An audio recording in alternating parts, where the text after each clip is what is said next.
Hii ni 13.6% ya Wakenya wanaokwenda vichakani kwa haja ndogo au haja kubwa. Idara ya takwimu nchini imesema idadi kubwa ya Wakenya wanaotumia mbinu ya kuelekea kichakani inapatikana mkoani kaskazini magharibi. Bush 13.6, others 0.5.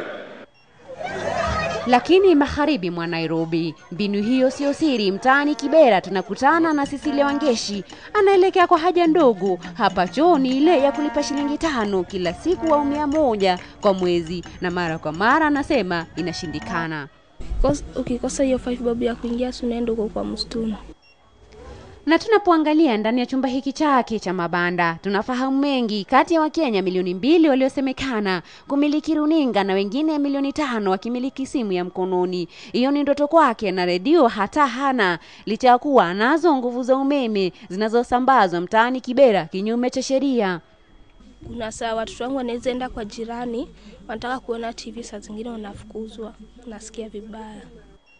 Serikali ilipomhesabu mwaka mmoja iliyopita na kuuliza maswali chungu nzima, aliorodheshwa kwa ile orodha ya Wakenya wasiokuwa na uwezo wa kugharamia matibabu yao. Ni ngumu sana kupata matibabu.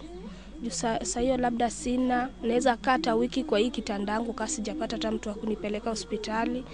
Na kisha anaingia kwenye ile orodha wa Kenya milioni 12.8 wasiokuwa na ajira, na Kenya ikimiliki kuku wa kienyeji milioni 25. Chumbani mwake eneo la kuandaa mankuli ni eneo lilokauka. Mbali na kuwa mjane na mama wa watoto wawili, wazazi wake waliaga dunia na kumwacha na mzigo wa nduguze 3. Leo ni sijaitiwa kibarua yoyote. Mimi hufua kutoka asubuhi au watoto wangu hawajakunywa chai mpaka lunch. Hayo ndio maisha eneo hili. Ni eneo lilojitenga na ile orodha ya 30% wanaotumia maji ya mfereji. Hapa chanzo cha maji hawafahamu, kwani wao wanauziwa tu kwa vipimo.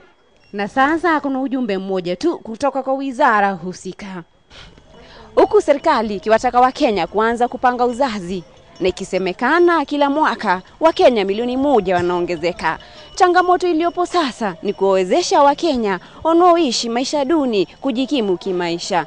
Ni serikali sasa kubuni mbinu ya kusambaza rasilimali katika maeneo yote humu nchini. Purity Mwambia, KTN leo, Kibera.